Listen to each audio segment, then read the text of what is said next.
Hello guys, welcome to our YouTube channel, and today we are going to learn how to log in Pokemon Go. So let's get started. So if you want to log into your Pokemon Go application, what you can do is just open up your Pokemon Go.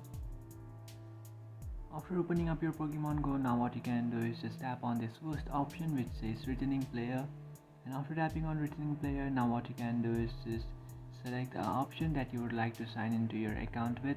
So if you have used your Facebook to sign in your account, you can just tap on sign in with Facebook.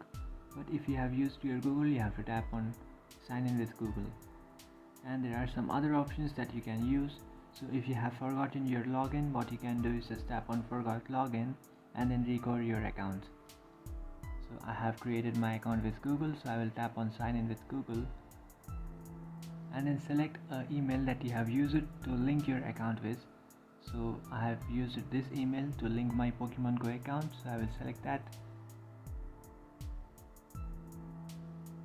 And after selecting your email, what you have done you can see you have successfully logged into your Pokemon Go account. So that's it guys, this is how to log into Pokemon Go. If you find this video helpful, don't forget to like and subscribe to our channel. If you have any doubts, feel free to comment below. Thanks for watching.